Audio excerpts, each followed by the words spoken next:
Hey everyone, welcome to the Real Recovery Podcast, AA Big Book Solutions. I'm here with Michaelis, What's up? How are you? my co-host, calling in from Bali, and I am here in Thailand. And we have a special guest with us today, Harry from London. So we're coming from all parts of the globe. Nice. What's up, Harry? Welcome. Thanks for having me. It's a pleasure to be here. Yeah, fantastic. What You're a day for it. welcome. Yeah, it's Woohoo! awesome. So, before we get into it, if this is your first time joining, we are members of recovery programs, and we're here to talk about the solution as we found it in the book Alcoholics Anonymous. Michaelis, you have any other spin on that you'd like to add about our purpose here? Yeah, for the most part, and not everybody, not all of our guests are going to have this experience of getting sober, working steps different ways, and then finding this book process and having a new experience. Like some of our guests are going to be brand new and it's going to be their first time, and it's just going to be like, okay, cool. They jumped right into it. So, we're just basically talking about what that's like for people and how it's different or whatever, what their experience is with the book. So yeah, simple. Totally. So, if you guys have listened before, you know who we are, Michaelis and I. But I guess what we can do is just go ahead and get started. How does that sound, everybody? Sounds awesome. So Harry, is this your first time getting sober, or what's your story? Absolutely not. Yes. I probably can't actually count the amount of times I've had. I mean, again, there's this whole thing of, I kind of differentiate between periods of abstinence and contented sobriety. Today, having had the experience I've had this time around, but I went to my first recovery meeting over a decade ago. I think it's How coming old up. were you? I was 25 at the Okay, time. cool. When I went to the first one, and I'm 37 years old now. That's right. That's quite a chunk of time. And how long have you been sober this time? 11 months this time. Awesome. Yay. 11 That's months really this cool, time. man. And thank you, and yeah, I appreciate the help and support on this journey. And this isn't the longest I've had. I've had longer periods of abstinence. The longest period of abstinence I've had, longer than this, has been within fellowship, within meetings. It hasn't been anything like the contented sobriety that I've got today. So in 11 months, I've got more contented sobriety, more freedom, more joy and happiness than I had with longer time away from a drink or a drug previously. So that's been a fantastic experience for me this time around. So you said you were like 25 when you came in. The first time that you came in, did you go through a 12-step program, or did you just No. My first few years, my first sort of 2 or 3 years after coming of sort of dipping in and out was very much me and my own self and my own ego, and not really understanding what's on offer, not really I don't think I wanted it really at that point. I wanted consequences and things to stop. I didn't want to accept this way of life, maybe. But there wasn't, around that time, I don't recall. And again, it's my memory's a little hazy. It's hard to, I don't want to say there was nobody, working the steps or suggesting getting into the steps with a sponsor. But it wasn't like I walked into that meeting and somebody grabbed me and said, you need to go through this book, and this is the way that you're gonna experience recovery, real freedom from what you suffer from. It was much more stick around in the meetings, get some identification and that sort of, which for me, it was like, my head was still very much clouded. You know, I got the identification. I thought, oh, well, this is great. Like, you know, here's a place where, you know, I can go out and smash myself to pieces and get drunk every night. And then once a week I come and with this group of people and we all just talk about what a chaotic and you know, destructive week it's been. And that was that. You know, that was pretty much my understanding of what was on offer here. So in a very short space of time, I was back out, and you know, I stopped attending meetings. I was back trying to run my own life, and there was, you know, the ups and the downs of that, and the slow progression. And every now and again I would come back in, and it was probably after about the 2 to 3 years of dipping in and out of meetings and fellowship before I finally met a few people, looked at what is this step program, 12-step program, you know, what do I really need to do, and started to actually have a more honest attempt at like looking at what, you know, what actions I can take, and what other people are doing who seem to be have this, you know, contented sobriety, the recovery, that what I really needed, you know. But prior to that, you probably heard a lot of that. Oh, just don't pick them with use no matter what, right? Like that's the solution. Yeah, I heard a lot of that too. Like when I talk in meetings in the UK, you know, whether it be anywhere in the UK, a lot of even in all throughout Europe, actually, like that's the message I hear. You know, just don't pick up and use no matter what, and that's like it. You know, so it makes sense that like that was your experience in the beginning. So when you finally did like get a sponsor and start working the steps, what was that like for you? it was, when I think about it, when I first got a sponsor and started working the steps, there wasn't much change actually, because Like within you, or what do you mean? within me, Okay. yeah, partly because the first sponsor that I had, we started working through the steps, but it was very much okay, here's the book, go away and read the first 164 pages, you know, come back, and you know, 1, 2 and 3 was just a sort of a question yes, question yes, question yes sort of process, very quick. It didn't have a lot of, it didn't hold depth and weight, which is what it talks about in the book, you know, for me then. Did you actually read the entire first 164 pages on your own? I did. I actually read, without a sponsor, I read the book probably 4 or 5 times. Wow. Wow. And that shows me today the necessity for going through the book in the way that we go through with somebody, and have it explained, you know, and discussed in such a way that there's no mistake in the understanding of what we're talking about, because you know, I can read a book from start to finish, you know, and then think, what was that all about? You know, I mean, that was, plus the fact that my mental fog was, you know, most of the time I'd read a page or two and then I think, I can't remember what I've read. I go back and read another page. Right. So with that sort of brain fog going on, I thought I was reading the book. I mean, I was actually not really. Yeah, I mean, I was taking the time to sit down and do it, but it wasn't bringing me anything. Even at that point, it wasn't even really bringing me the full knowledge of my condition. Totally. There were certain things, you know, there's always things, I think, when I was reading the big book early days, which jump out, and there's, you know, I can't help but have some identification with certain parts of it. And particularly some of the personal stories at the end, just the same as going at the meetings. What you know, kept me there was hearing people shares, you know, their life story or whatever, and thinking, oh, I did that, I did something similar. But I wasn't getting this understanding of like, what is the daily action that I need to be doing? Like, what is the process? And where's my where is my belief as well, and what's my concept, and to delve deeper into that, because I've never had an issue with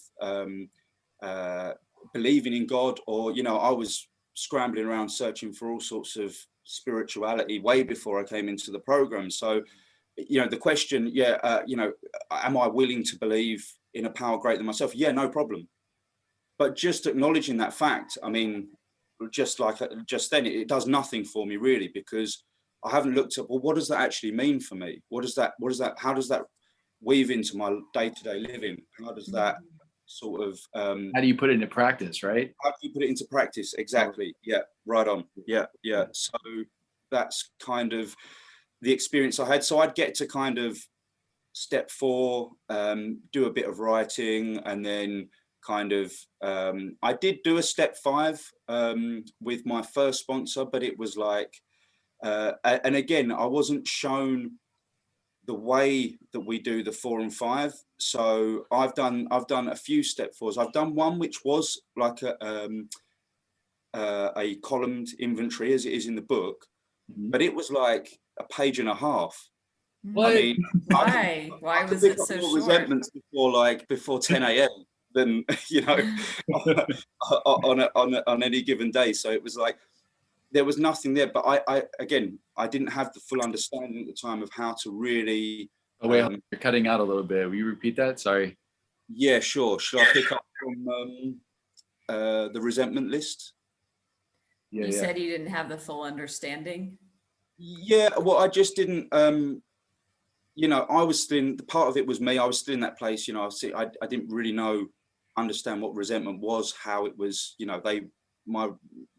The resentments that were going on that I'd been hanging on to for a long time, they weren't sort of surface level. I hadn't really unpacked anything yet. So the first one I did was a very short page and a half. I listed a few things, and then did you do a fear and sex inventory? No. Oh, just the resentments. Just the resentments, okay. And then shared that with the sponsor that I was with, and again, this isn't like I can't say whether we'd have we didn't get a chance to take a proper look at it after the 5 because I got a job offer which was on the road, and I just thought to myself, well, it had been, I don't know what it had been, a couple of months or something, without a drink or a drug. I'm doing all this stuff. I feel good. I'm fine. So I went off and I was on the road for like 6 weeks with the full intention of coming back and getting straight back into recovery when I get back.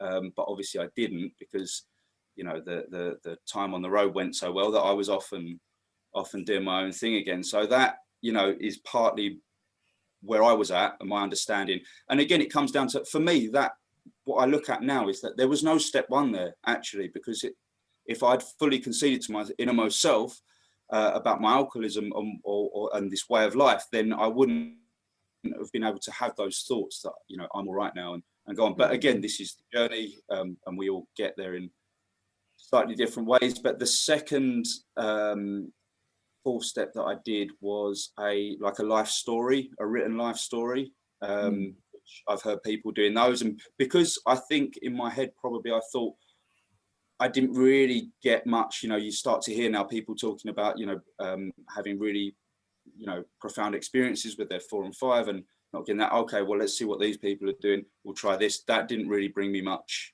in the way of a change, an inner awakening or anything to that effect. And then, so a few more years passed and there was bouncing in and out, and then there was like not having a sponsor again and just thinking that like I'm going and looking for a solution elsewhere. And I did finally in my before this time round, before my last relapse, I worked with a sponsor and we did start to work very thoroughly through the program. And that was the first time I really saw something of like this, what the depth of the program and things. And, I did a massive 4-step inventory where we did do a fears list and we did do a sex inventory as well. And I shared it with him, and it was massive. It was a huge clear out. And that question? Yeah, sure. So like you said, like you started a really thorough process of going through the program. Like what were your steps 1, 2, and 3 like? What was that like for you? Actually, now you said the steps 1, 2, and 3 were very much as I described before. So it was like, are you powerless? Can you believe in a power greater than yourself? Yes. And then the third was the 3rd step prayer out of the book, but not having worked through the book up till that point. Just we met up and we said it together. Then it was on to the 4th and 5th, but that did actually carry me through because I had around 18 months. And it was I'd say the most contented sobriety. It wasn't the experience that I've had this time around. It wasn't like the rocketed into the fourth dimension or anything like that, but it was somewhat balanced. You know, I could see that, like, you know, I felt quite a bit like the obsession and compulsion wasn't like on me all the time. I wasn't like white knuckling it all the time, but so there was something working there. But the one thing that I wasn't doing still at 18 months is I wasn't sponsoring. So wait, And hold on. So you read your inventory to the sponsor, and then what did you do for step 6 and 7? 6 and 7 was the prayer out of the book, again, much like the 3. And again, there wasn't any working through the book together. It was the same thing of read the book at home, follow it, and then we do the prayer together. 8 and 9, very similar. So read it through and then go. And I made a list, and then I shared the list with him. And then he said, right, okay, this is how you can approach someone to make an amends. I made a start on my amends. I got through quite a few, but still had some unmade amends. So I didn't finish all of my amends. Was it because of like a lack of willingness, or just because people weren't in front of you, or what was it? There was a bit of both. There was some of my amends that still I'm going to have to make required travel, which I wasn't in a position to do at the time. There was some people that I just, like people from school who I didn't, you know, I wasn't in immediate contact with. I'd say there was probably some lack of willingness in that I could have been, you know, I could have been actively really trying to find these people through social media or other means, or contacting people, which I wasn't doing. I sort of did, I did the ones that were the most feasible physically, like the ones that were sort of in front of me, the people I was in contact with, family and stuff like that. Was there like any ones that you had fear about that you avoided because of fear? Yeah, I'd say there were probably 1 or 2 that were avoided because of fear. Trying to think back now, there was one that I avoided for a while because of fear, but then I have made that amends now. Then this was before coming back in this time, so I did get the courage eventually to do that. There were a couple that still, like, I would probably still have some fear around today, which still need to be done. And as I work through those, I feel like, having had this experience, I'm going to have a lot more willingness and a lot less fear, because I know the freedom that I'm going to gain from doing that. So that's also, you know, I can see how having worked through the book in this way is also beneficial for, like, you know, things like the actual face-to-face amends and things like this. But going back to the last time, what I sort of feel now looking back, the thing that I wasn't doing and why my recovery became a bit static, a bit stale, and then I started to sink into that where I'm doing all the fellowship, I'm going to 5 meetings a week, I've got 3 service positions, like commitments at meetings, doing all of that sort of stuff. Yet I'm starting to feel a bit disconnected. I'm starting to get a little bit sick up here again. My spirit isn't on fire, all of that sort of stuff. And it's because I never really moved on past 11. So while I was still in the process, I hadn't finished all my amends. I was shown about how to do daily inventory for us. Then it was a written inventory at the end of every day. So what did that look like, the inventory? Like what did your 10 step look like?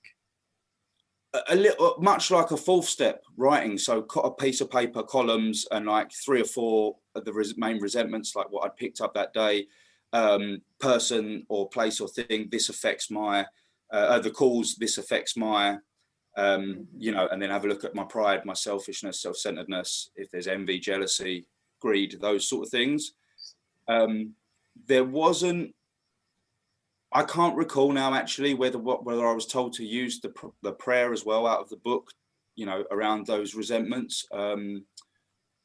Offhand, I just can't remember. But it wasn't like how I'm doing them now, which is just a continual sort of, you know, watch for where I'm angry, resentful, you know, throughout the day and deal with them as they come up. But I was doing that. Prayer and meditation was a little bit like, yeah, I was doing it, but not consistently like I've been this time, because I didn't see, I don't know, you know, because I guess I hadn't looked deeply into what is my concept of my higher power. I hadn't been working to build a relationship with a God of my understanding as I've been working through. So the prayer for me was still a little bit like just voicing a few things in the morning, in the evening, or whatever. And so it was easy for me to skip it. You know, I could do a couple of days, and then my, you know, my sponsor might say, "Have you been praying and meditating?" Well, yeah, of course I have. But I may have done, you know, meditation I was a little bit more into, so maybe meditated, you know, 3 times that week or something, but prayed only once. But yeah, I've prayed, you know, I'm doing prayer and meditation. And whereas today it's like I don't see those practices as like as chores that I have to do, like my list of, oh, I've got to do my washing and I've got to do my prayer and I've got to do my meditation. I look forward to those practices because they have, every time I go into prayer and meditation, like I'm looking for that connection.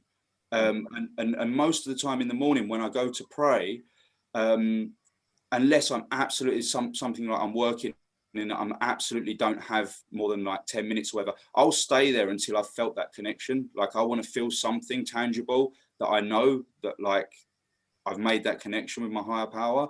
So that also makes it a lot easier because I see the benefit of it. I see how it's something, it's a gift. It's not a chore. Prayer and meditation is a gift. It's a practice that I can hugely benefit from, and I need that. So I continue to do that, and it's no longer a thing where I need to be like checking in on myself, like, you know, am I praying, am I meditating? So yeah.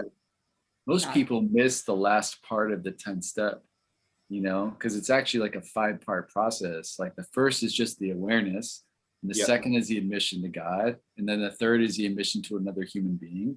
The fourth is basically making amends if you have to. But the fifth, which everyone forgets, is where we resolutely turn our thoughts to how we can help another person. Right. And that's what's always missing. Everyone thinks that like, okay, I have to be at step 12 before I can help anybody. And that's like the biggest misconception in the fellowship ever. You know what I mean? So yeah, that makes sense. So now that you've like started this process with Natalie, like what has been your experience? What's it been like for you? It's been pretty mind-blowing, I have to say. Like I'm surprised at a few things. The feeling of freedom, like the feeling that you know, that the you know, the alcohol and drug problem really has been removed, you know, that place of neutrality.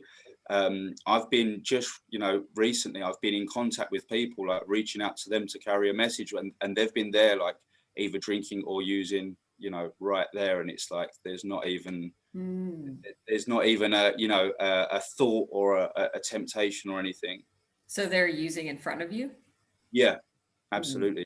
Yeah. I think that's what you said the other day, right? Yeah. So I would love to hear you share about how we met, and maybe a little bit about like hitting the bottom or whatever that led you to come back in again. Yeah, sure. Absolutely. So I think I'll pick it back up off from where I was at that 18 months. And so where it sort of, recovery had become this daily grind that I'm still not picking up, but I don't feel like I do now. I'm not contented. I don't have this feeling of freedom, the feeling of the connection. I'm still sort of, I'm leaning more towards the bedevilments than the promises. And I kind of got sick and tired of just sitting in meetings, being around fellowship and not really, you know, and feeling like I'm getting worse. So I believed the old lie, you know, the obsession said to me like, if this is how you feel, you know, you don't really need this, you're better off without it. And so I left, and for a while I stayed dry, you know, I stayed clean, I stayed dry, which cemented that fact. You know, it slowly rebuilt in me this the idea that the separateness. No, perhaps I'm not one of you. You know, perhaps I didn't need that. Perhaps, you know, maybe I can get away with it. And so at some point I thought, you know, out of nowhere, the thought came, it might have even been it was definitely another few months. Like, I can't remember exactly how long, 3 to 6 months after leaving, actually. So there was a little bit more, you know, clean time, sober time there. But the thought came in, I'll have one drink, you know, I'll have one drink between a work I had a work job on, and it was between the sort of the daytime and the evening part of the job. I walked down a road that I've walked down at this same venue like a number of times. I always walk down to, there's an Italian place, grab a pizza, grab a pasta, and walk past this bar, and it just came on. It was just like, well, I could, you know, I can get away with a pint. I'll have one pint, and that one pint became around another 2 years of like just sheer carnage. You know, I picked up again, and I couldn't stop. And sounds like Fred. yeah, exactly, much like Fred. In fact, I picked up, and again, this often happens to me and it's happened to me in prior relapses. I picked up what actually was, I picked up that night. I didn't have one drink because it's never one. I had one drink, and then I had a I don't know, like a double rum or something.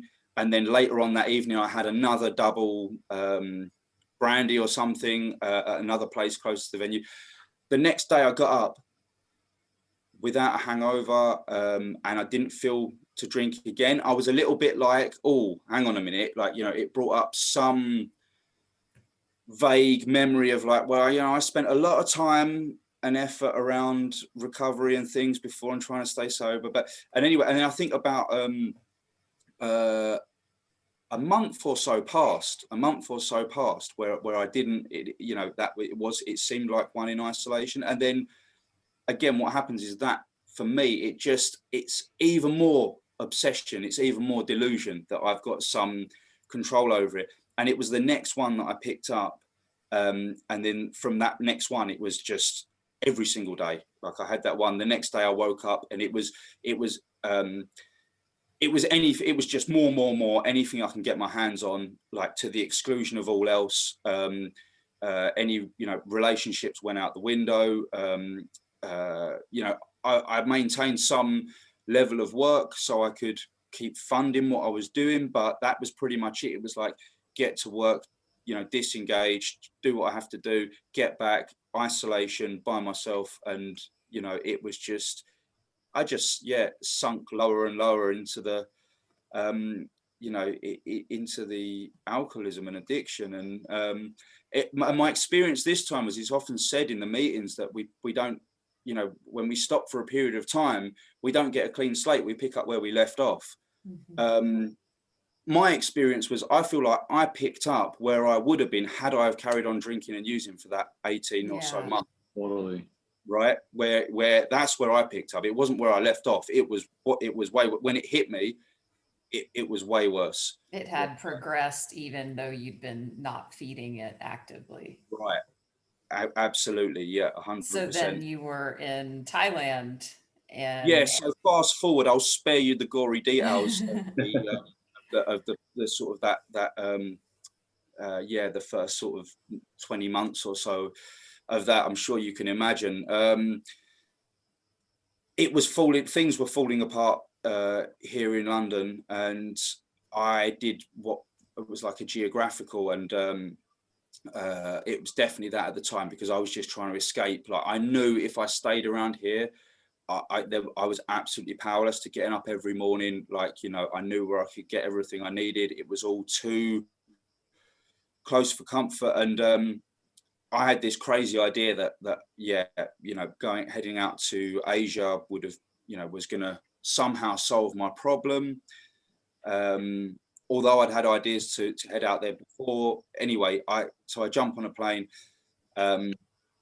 head out, and I went straight to a gym, started training, made myself really ill because I was in such a weakened state anyway, that I thought that I would do the old thing of, like, you know, get in the gym, get fit, get healthy. And after a couple of days, I was like, my body was just not having it. I wasn't actually really sober either. In my head, I'd solved the problem because I'd got off a lot of the stuff that was really destroying me, really starting to like just zone out of consciousness. Like, my brain was sort of like not functioning very well. I remember like passing out one night, and I was out for like 18 hours or something, woke up and like went to stand up, and I couldn't actually stand on my own 2 feet. I like fell over, and for the next couple of days I couldn't really stand up without leaning on a wall or something like that. this was all starting to put like, fear into me again about, you know, the state of it, and like, but consequences never really, I feel like I can endure the worst of consequences. That's all it is. What had happened is I started to have this deconstruction of just any sense of spirit that I'd had left, like the spiritual bankruptcy it talks about. I think I was really getting that this time. Like the ego had been smashed out of me. Everything had been smashed out of me. And I actually just got to that place of surrender where, like, after a couple of days of like wondering, you know, what sort of, you know, not really knowing what state I'm in physically, mentally, or otherwise, not really have anywhere to go to have like, to be able to look at that, or like, I don't know. And then, the sort of the internal world crumbled, and I just prayed for help and nothing else. I didn't pray for anything to be taken away of my situation, like for any of the consequences to go. I just prayed for help. And the only thought that came to mind in that next day or so was like, see if there's any fellowship, see if there's any meetings around. I looked, and there was. And then I think it took me about another day or two of still, like, even though being in that state, still drinking, still taking the tablets, to get me to one. I was in a very, very bad state. But then I think I had a few days, and then at the end of that week, I drank again after I'd done the meetings that were available all week, and done quite a lot of, as many meetings as I could over the weekend. And then I still went out for a drink. Was this on Zoom or in-person meetings? These were actually in-person meetings. I was lucky because the in-person, so I came back in on in-person meetings. They'd already opened up again in Phuket. Okay. So I was going to those. Those were, it felt kind of, I was still raw. But what I did do is all the way through from that, I continued to just pray for help in the morning. And what happened is, in praying for help and getting out of my own way, the help that I needed came, and it came in the form, basically. So the meetings were there. I was going to the meetings, but obviously I think I kind of knew as well. I was like, I'm back at these meetings, but these meetings are not going to keep me sober, because after a week of doing them again, you know, I went out and drank, continued to do it. And I turned up at one of the meetings, which Natalie happened to be attending. I shared in that meeting, and at the end of the meeting, Natalie approached me and said, do you want to go through the big book? And I just said yes, because I've been praying for help. Here was someone offering to help. And maybe before, in my mind, I'd have, you know, my mind may have gone and questioned it, you know, oh, well, but I don't know. I'm trying to get back to the UK. You know, I don't know how long I'm going to be here. Maybe will it fit in, or is there any point? All this sort of stuff. It just wasn't there, which is, it was fortunate for me that I didn't have that, you know, the sort of the justifying, rationalizing voice there. So I just said yes, and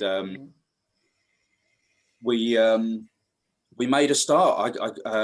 Natalie gave me a book right there, and I think within that week we was in the book. We'd had our first call. We'd made a start, and I also had fortunately a couple of the other people from the fellowship who were on the island were helpful, and I had a place to stay for like the last week before I flew out, which was really good. So I didn't have to worry about anything. So we actually, if I remember correctly, we steamed through quite a lot of the early pages within that week. I'm pretty sure we met multiple times. Right. Yeah. And I share my memory of that. Yeah, because what I remember is you sharing, and I think you had 11 days.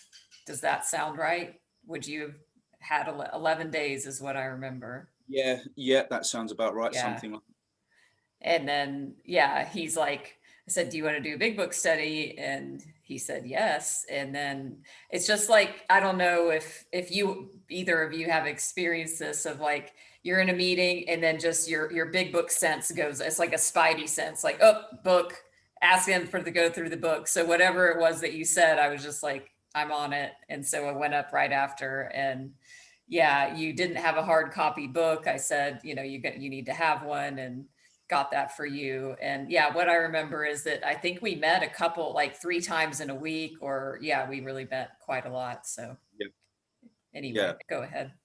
No, absolutely. Yeah, I'm glad you remember it probably a bit clearer than I do. Yeah, sure. You was much more you had focus and clarity that was just non-existent in me at the time. So I still today have a real trouble with like my long-term memory is there's a lot of blank spots and the you know the chronology of things.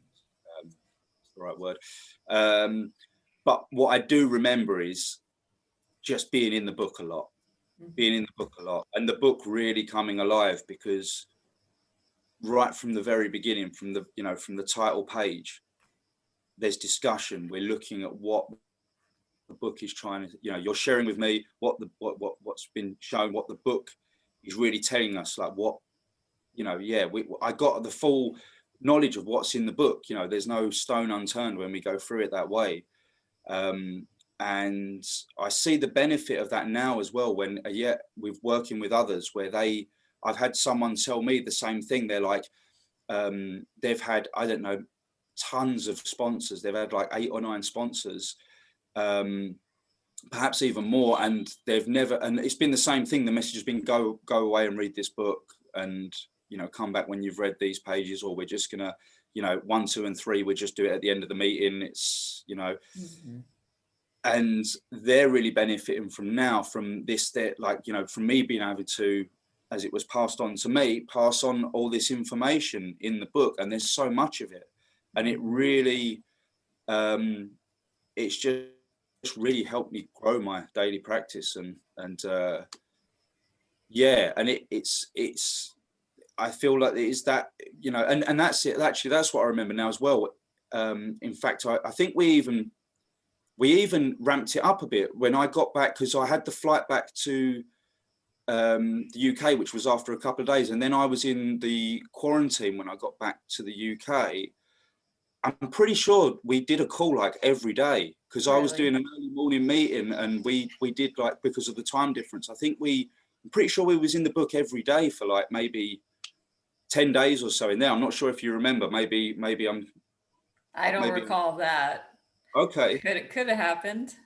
Yeah, I'm pretty sure. Maybe it was still 3 times a week or something like that. But anyway, we stayed consistent. There wasn't really a lot of time.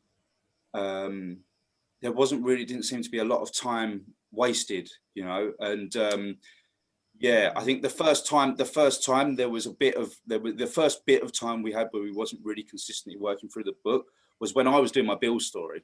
And, it was on me to do that. So then I was like, it's that thing, a few days can go here and there, and, getting busy with other things. But luckily, it was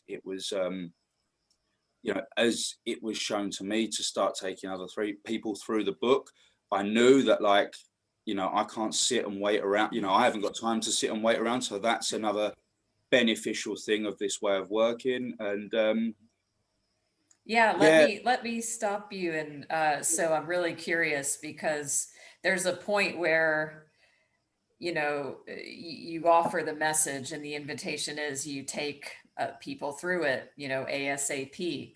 So can you tell me your experience of that first person that you approached, and how long were you sober this time when that happened? Do you remember? Yeah, I do. I was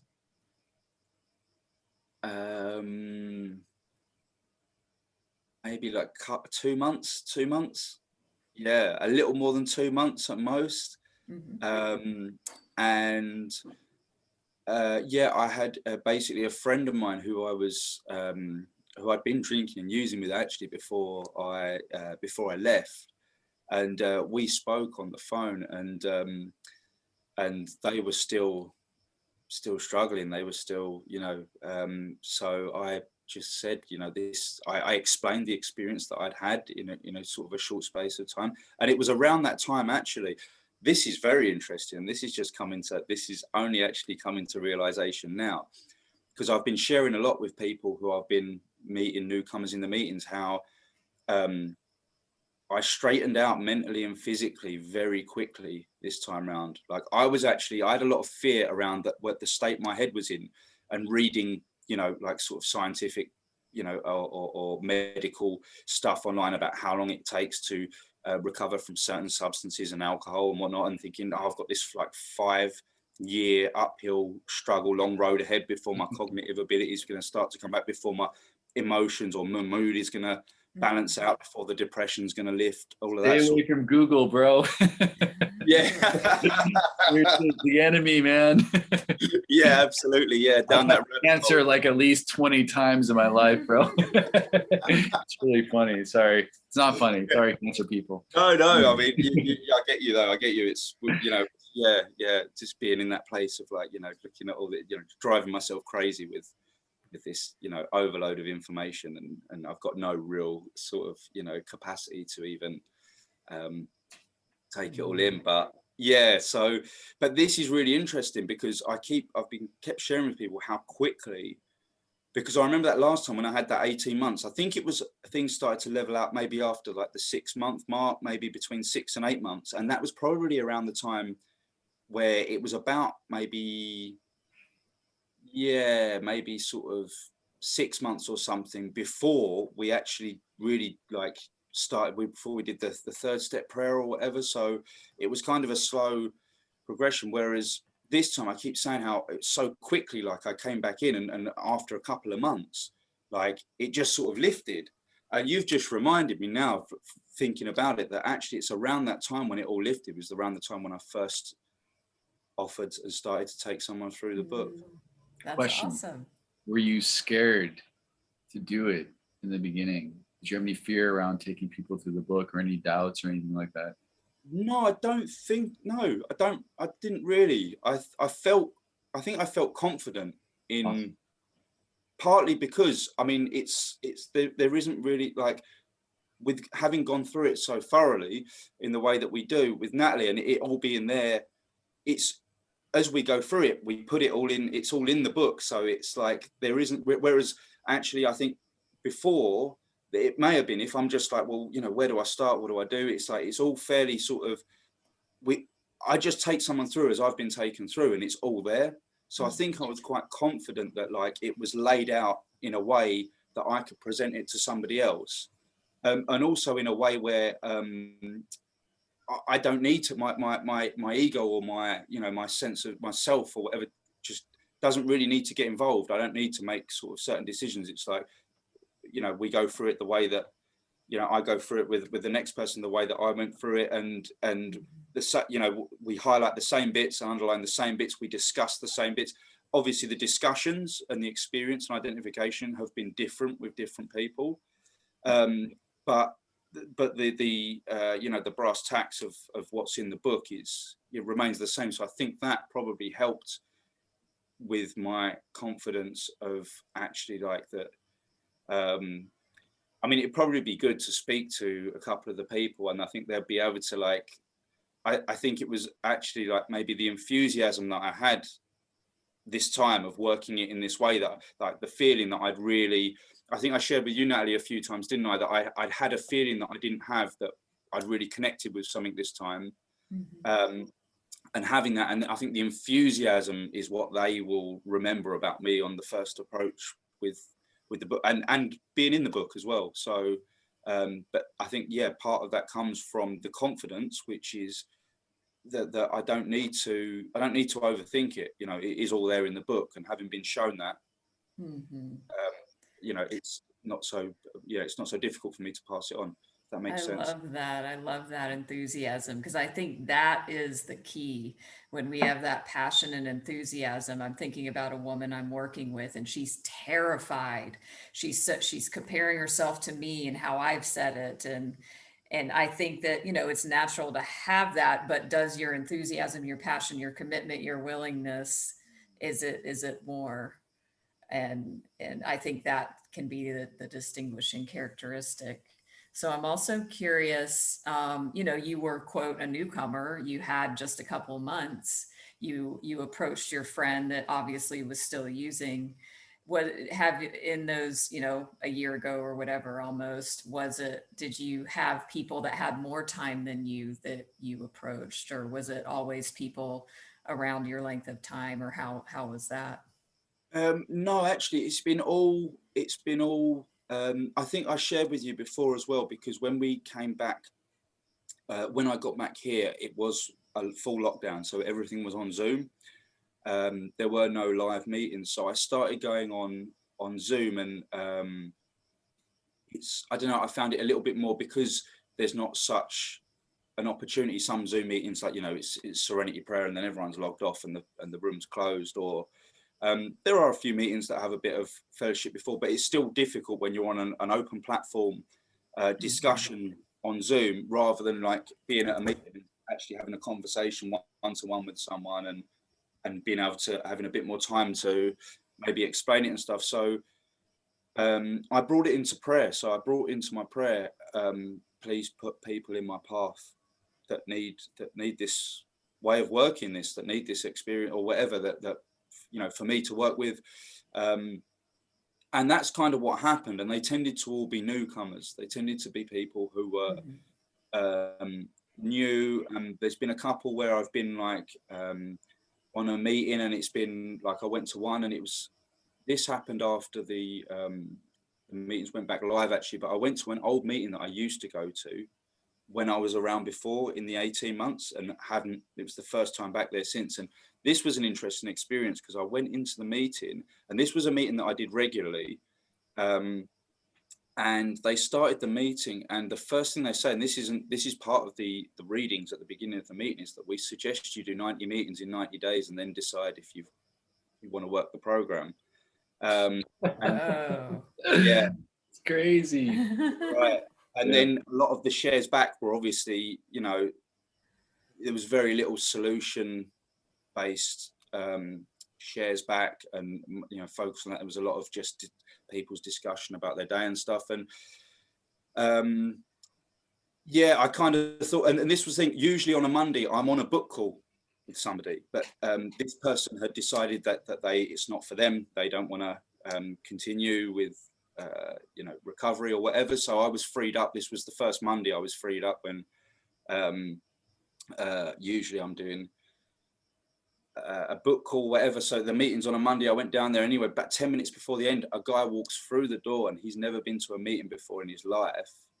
And he sits there, and it's like around the room sharing. So there's another like 2 or 3 shares. It gets to him.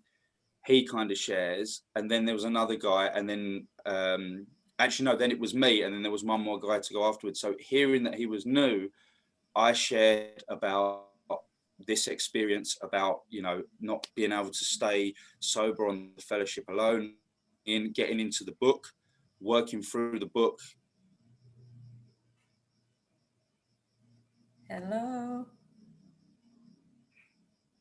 We get this, and we do this so we can have this experience and pass it on as soon as we can. And and it just, things like that have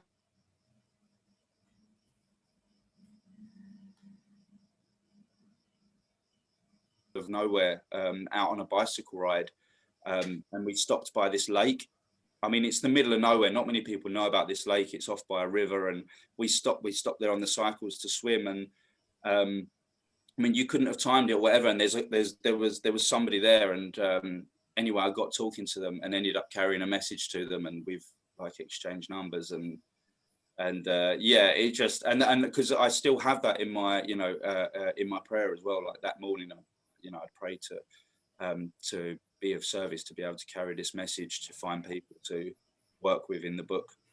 Totally. And, it's it's really these are experiences that I wasn't really getting, and I've heard certain people talking about them before, incidences and things that I just didn't seem to be connecting with last time, and now they're in abundance this time around. So Has your message changed though since you've been going through this book process? Like, has it become more clear and more like direct in terms of how you share at meetings, how you share with people out in the world? Yeah, I think so. I feel like I'm sharing. and this is a funny thing as well. I mean, there was part of me being around before where my sponsor before was actually saying to me, you're not at step 12 yet, so you wait. And the thing of, we don't ask other people, we wait for them to ask us. And that, like, someone, no one, but the thing is, no one did ask me in that time anyway. But the reason probably no one asked me is because I probably didn't have a lot to actually, all I'd have to give them is what I'd have been doing. And I wasn't having the experience that I'm having now. I was having this sort of experience that ended up allowing me to walk back out the door. So I think that, like, part of, like, having gone through it in this way, the message now is like, I have confidence in it, and I think the people I am working with also have confidence in it because of the way I'm sharing, and because it's making sense to them as well. And like, some of these people are like I say, brand new. Some are people who have been like, I'm working with one person, and I met them very early on in so they went to their first meeting like over a decade ago, and they're just back in now, and they seem to be, they keep saying that this is the most thorough they've ever gone through it. This is the best they've felt in such a short amount of time. This is the best understanding of the program that they've had since being around. So that is it's really nice to see that and hear that. It cements my own belief in this way of working, and I'm looking forward to seeing. No one I'm working with at the moment is working with anyone else yet, so I need to sort of keep encouraging that, and I'm looking forward to that as well. The experience where they're starting to, because what I want is for them to start going through the book and get this complete freedom, and then come back and be like, right, okay, yeah, I see exactly what you're so enthusiastic about, Michaelis, do you have any input on how to approach people that we're working with so that they work with others? Well, I think that like, the book itself does it for us, because it continues to talk about working with other people.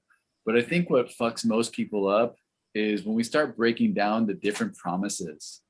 And so many of those promises are contingent upon being of service to other people.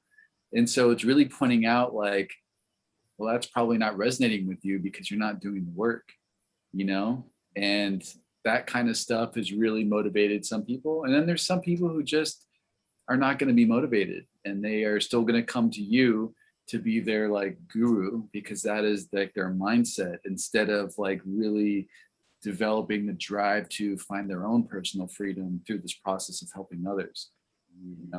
People don't think like that. It's like the people that come to Bali and, like, try to find a priest and have them take them around to all the different temples, because that's how they're going to suck in the spirituality, rather than just trying to help everybody, and being part of the community and doing that. So it's just about eventually shifting that mindset, and some people are just not going to. So we do the best we can, and like they say in the book, and we've discussed many times, there are many failures and occasional heartening success. So I knew you were going to say that. Because it's the truth. It's what I've, like, realized over and over. But you will definitely find people that actually put in the work, and you will see miracles happen in people's lives that you would never think would ever heal, like really fucked up people. And it's just truly a blessing. Like you said, it reiterates that this thing works, and it gives you confidence in what you're doing and all that good stuff. So Harry, would you talk about miracles? Is there anything that comes to mind, like any cool things that have happened with you and your sobriety? I mean, how much longer have we got? I mean, like, I can just start counting them. I mean, I'm clean and sober and happy about that fact right here, right now. I mean, I showed up, on time for this call. I remembered that, I was able to be where I said I'd be at a certain time. So that, all of the you know, unmanageability and stuff like that has, you know, has kind of balanced, has evened out, and, you know, it's pretty, that's all pretty amazing. I mean, that's all a miracle compared to like how, you know, unmanageable and chaotic I could have been. But the real miracles, I think, have been in terms of this connection with God that I've been developing, and faith, and really trying to practice that rather than talking about it, you know. And I shared with you, so like, so far this year, I've really made an effort to like grow my faith by taking the leap of faith and placing my you know, my will and my life in God's hands. And so things have happened where, instead of being stuck in the fear of financial insecurity and like chasing around work, and, you know, usually by previous times, you know, usually by about a month, maybe 6 weeks is about all I can take, and then I'm chasing work again. I'm back in work and I'm working full time and rushing around trying to do 101 things. And this time, from the start of the year, I didn't do that. I was like, well, look, I've surrendered now. Let's see how powerful this thing really is. And I had a couple of, I'll try and give you the short story, but I had a couple of things happened, unexpected bills and expenses in January. Financially, I was kind of a little short on my rent, and, you know, didn't really have, you know, it was like, you know, didn't really have anything. It was coming towards the end of the month. And instead of scrambling around and panicking and thinking, how am I going to, you know, trying to solve the problem on self-will, I just continued to do my daily routine. I continued to try and carry the message. I continued to be in the book. And just out of nowhere, like, I got a phone call, and it was pretty much the amount that I needed to cover me for that month. And the experiment worked well, so I did it again the second month, and it was the same thing. It got to the end of the month, and this was even closer. There was like 2 or 3 days this time. I don't think I had any of what I needed, but lo and behold, through no effort on my part, through not even calling, not even letting certain people know that, like, I'm available for work, this opportunity came through a friend of mine. And it just so happened that they were doing this office move, and they needed an extra pair of hands. So I got called into that, which was like 3 days. It was a week's work. It was exactly what I needed. And following that, then it hasn't been quite so, you know, I haven't been sort of tested to that extreme, but I haven't really, like, just as it says, my main priority and focus today is to walk the spiritual path, like, to, you know, to grow and maintain my spiritual practice, and strengthen my connection, and the rest of it just takes care of itself. And it really does. That's been my experience so far. It hasn't failed me yet. So there's, you know, things that I couldn't have made happen have happened, and those are all little miracles. And yeah, and just like the what I shared a bit earlier about meeting this guy, you know, this wasn't at a meeting. This wasn't anything to do with recovery. It wasn't even at a pub, or, you know, a venue or somewhere where it's like, okay, I might bump into that person. It's like, I'm out in the sticks on a bicycle ride, and I'm still staying connected, and I'm doing that. And who is put in my path? Someone else who is, you know, and things like that. Yeah, those are the sort of, I think, the miracles of being really connected and in the work. And yeah, and apart from that, like I say, this freedom as well of, like, what I keep sharing with other people. It's like, it's, you know, I've not felt this free, this content previously. Like, I've not had those feelings. And I've had days, you know, I think the early, as you know, like, sort of the earlier days, the first few months, I'd say, yeah, 2 to 3 months, there was still, you know, like, the depression, the apathy was, like, sort of, you know, snapping at my ankles a little bit. And, you know, I had to keep sharing that stuff. And, but the solution to that stuff, as you advised me, as you suggested, was to keep doing, keep being of service, keep being in the book, keep looking for people to work with, to go through the book in this way, staying, you know, in the book with yourself, and, you know, and the rest of it, the prayer and the meditation, and, you know, inventory, you know, watching for the you know, the 5-step, you know, looking out for when I'm resentful, angry, amends if it's needed, turn into, you know, look for, you know, who I can help to get out of myself. You know, it's Right. like that bit that says, you know, working with others is an action that will work where other activities fail. So whenever I've been really stuck in that, it's like, you know, turn towards someone who, you know, which, you know, is there anyone I'm working with who I could call up and see where they're at? Maybe they're, you know, struggling with a bit of their, you know, their practice or something. And yeah, and that's, you know, that is the, yeah, that is the miracle of it, that like just doing that stuff has so far solved all my problems. Woohoo! Yeah, it's That's real. That's like the deep shit right there, because you know they always talk about, you know, let go, let God, or turn it over, but they don't explain like how or what that means. And like you right. gave the perfect example. It's like, I'm not going to manage this, whatever is happening in my life. I'm going to work with other people, which is essentially service, which is God's work, and I'm Yep. going to let this shit just sort itself out. You know, because we give the universe the space to sort it out for us, and it just like strengthens the faith.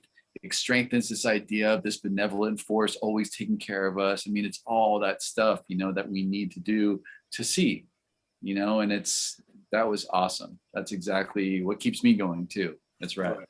So I get it. That was really good. That's what- Well, I think we're coming to the end of our time. Is that Yeah. cool with you guys? Is there anything Yeah. else? Any burning desires? Is anyone burning with desire? I just want to thank you. I mean, it's awesome to hear you and to really get to know you better. And it's just really cool to see this process working through other processes, and it's great. Nice one. Thank you very much. Yeah, and thanks to both of you as well, because it's only for you both walking this path and sticking around to be of service and to carry it on that I've been able to have this experience. So it's really, yeah, it's nice to connect with you both, and also it's been really nice to actually just sit down and have a discussion like about this experience this time. It's brought me like a lot of gratitude. I'm feeling even lifted up now than when in the beginning, because we've looked at some of that stuff, and you know, there was things that I'd sort of forgotten, they'd slipped from memory and stuff that I was reminded of. So yeah, really really great to be here today and do this. Thanks. Awesome. Yeah, I'm feeling so much gratitude. I could start crying if I went there. So yeah, what a miracle. What a miracle everything is. And thank you, Harry, for your willingness to come on our podcast and share your amazing story. And the best is yet to come, which is the mind blower. Seriously, Michaelis has shared about that recently, about it getting better and better. And like, how can it get any better than this? Well, stick around and we'll find out. It's mind-blowing. Yeah, when you think you can't level up anymore, when you think that concept is so solid that you are fully taken care of and you're living in the joy all the time, and you're like, it can't get better than this, and then it does. It's like, what? You know, it's awesome. So yeah, just stay the course, man. It gets better. Nice one. Thanks. Well, we'll go ahead and end the recording. Y'all can stay on the line, but we'll yeah, officially go off the air here. So thank you everybody who stuck around. Please reach out to us on social media, wherever we are in the world. If you want to have discussion, comments, questions about what we're up to, more details about, you know, this big book study process. Yeah, we're here to serve. So, and stay tuned for more amazing discussions about the Real Recovery AA Big Book Solution next time. Yay. Yay. All right, Okay. cool. Bye See bye, you guys. everyone. Nice one. Take care. Bye.